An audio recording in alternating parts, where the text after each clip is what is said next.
They're from another part of the town, but they come over there to your part or where the window is broken and do their dirt there and then go back home. You might see some drunkenness where people are hanging out in front of the liquor store. Come on, cousins, somebody help me out. You ever pulled up in front of the liquor store and so many people standing out front make you a little reluctant to be able to go inside? It hurts the business owner, all the people that are hanging out. And there are some of them that have been there since high school, still hanging out in front of the same liquor store during a Cabbage Patch with dirty khakis and a squeegee. And as a customer, man, I don't know if I should go in, but if you do, there will be some panhandling that will happen.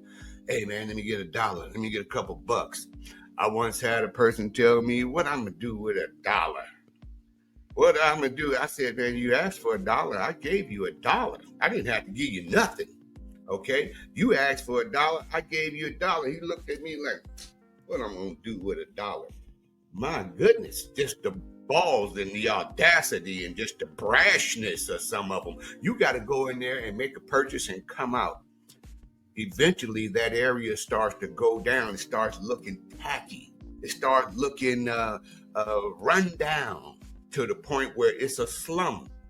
And then you start seeing prostitution, maybe, but selling weed, selling drugs, selling fentanyl, selling cocaine, selling heroin. They're selling all kind of illicit drugs. So that brings other people, another element to that neighborhood. To eventually, know what happens? The good businesses, they leave. I can't do business here. So they pack up their establishment and they go off to someplace else, greener pastures. And what happens to that abandoned store now that all the people were hanging out?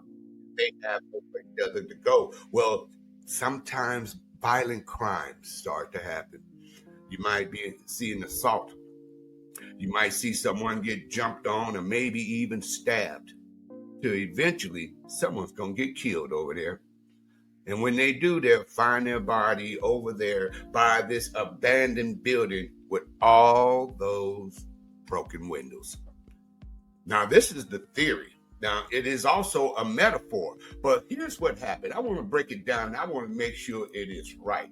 See, what it did was had a big impact when it came out in 1982, and it was New York that first implemented the broken window theory.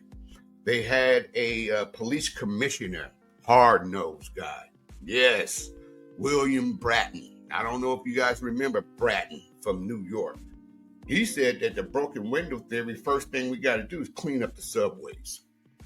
Get the graffiti off the wall, sweep this place up, and start cleaning it up. He said people will act differently when it is clean. And we start to scrub it up, and they did. They went after the subway system first. And they start cracking down on anybody doing any little misdemeanor. I mean, jaywalking. They would just frisk you, and that's what they did. They had the chokehold, too.